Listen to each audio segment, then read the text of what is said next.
So, ito yung ating ulam for today. Freshly picked or harvest sa ating garden. So, ayan. Good morning! So, today, Thursday. So, mag 10 a.m. pa lang dahil mamaya magiging busy din tayo sa ating garden. So, bago tayo lalabas at mag-start tayo sa garden ay magluluto muna tayo ng ating pang lunch para pag gutom na yung mga alaga ko, ready na lahat. Ano? So, ngayon mag-harvest tayo ng ating gulay sa backyard para uulamin natin dahil nga mag-iihaw tayo ng isda ngayong araw. Tapos, magpiprito tayo ng talong with bagoong, o, diba? Or maybe, mag-ano din tayo, mag-tortang talong tayo. So, let's go at samahan nyo ako mamitas ng ating mga gulay. So, ayan. Tingnan nyo, malaki na. So, mag-harvest lang tayo nito. Ayan. Ayan. Oh my God, look at this. Tanggal siya. Matamis daw. Super tamis eh. Na-overripe ata. So, ayan. Kukuha lang ako ng isang hilaw na kamatis. Pang crunchy doon sa ating hinog na kamatis. Tapos, para sa ating bagoong, masarap itong sili. Sobrang anghang nito. So, kukunin lang natin yung gagamitin natin. Dalawa lang kailangan ko. So, yan. Pero ang dami mayang bunga, oh. Tingnan nyo.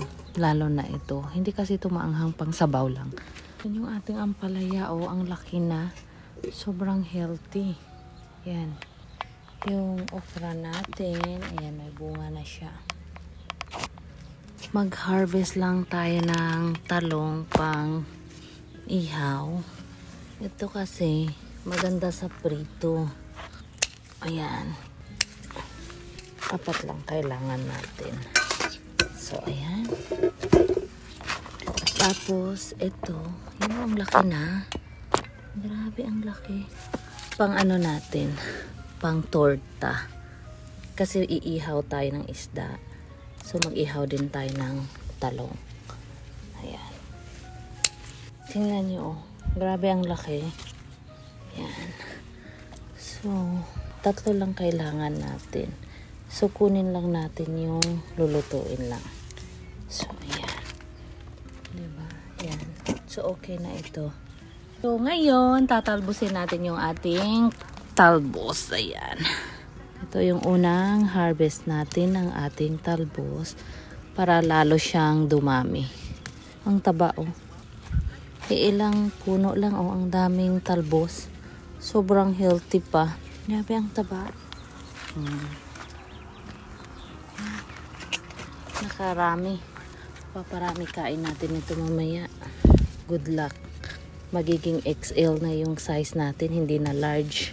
Sabi ni Habi, wag na daw bibili ng damit. Yung damit na lang niya suotin ko.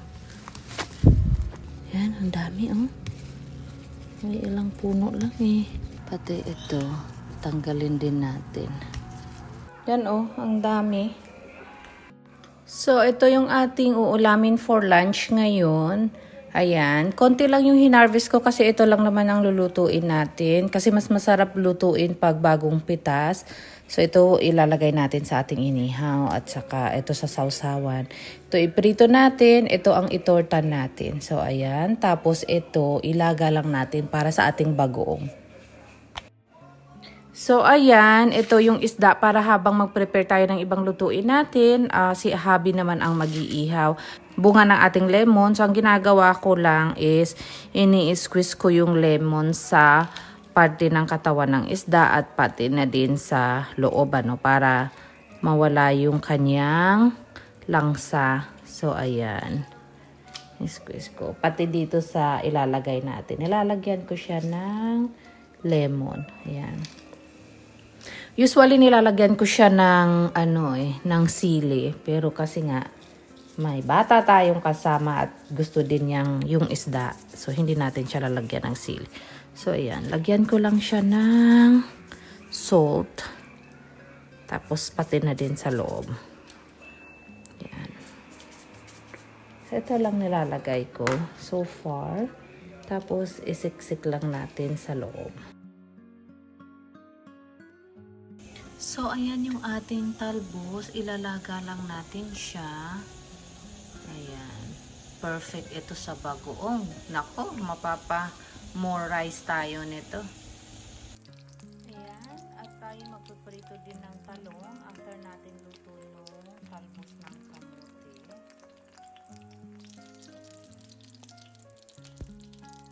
So, habang nagluluto tayo o nagpiprito ng talong, gagawa naman tayo ng ating sausawan sa pritong talong at sa nilagang talbos. Ito pala yung gamit ko. Ayan, yung isa chili mansi, saka yung fish sauce. So, paghaluin lang natin. Maanghang na ito siya, pero mas gusto natin maanghang, kaya nag-add pa ako ng sili doon sa ating sausawan. So, ito yung ating sausawan. Ayan, yung sili na nakuha natin sa backyard at yung kamatis. So, ang gagawin lang natin is ilagay lang natin ito. Actually, nag-a-add ako minsan ng lemon. Tapos, ayan. Oh my God, ang sarap nito. Ayan. Mapapa-only rice tayo nito mamaya. Tapos, mag-squeeze lang tayo ng lemon. Okay na yan. Ayaw ni Habi na halu-haluin. Gusto niya ganyan lang. So, okay na yan. Ready na ito, ano? So, ayan. Oh, malapit na ito maluto. Ayan. Oh, diba? Tingnan nyo naman. Ang ganda ng pagkaluto ni Habi.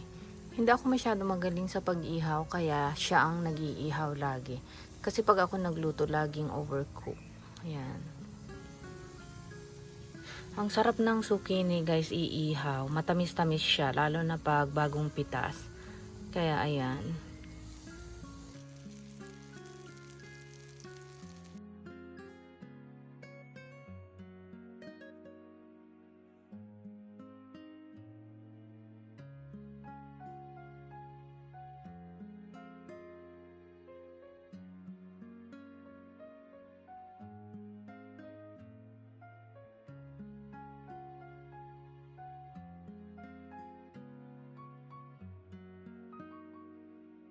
Is this normal fish? Is it normal fish? Of course it is normal fish. Is there such thing as abnormal fish? I think it's abnormal. Kind of. Alright. I-cut mo na lang Yes. your food, fish, and ketchup. You like it? Do you like the sausage too? Alright.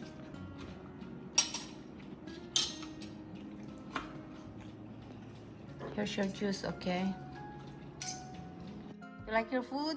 Perfect. Perfect. Oh my gosh. So, ayan. Kain tayo. For some reason, actually, na-off yung aking voice dito sa pag-take ko ng video. Naka-mute pala.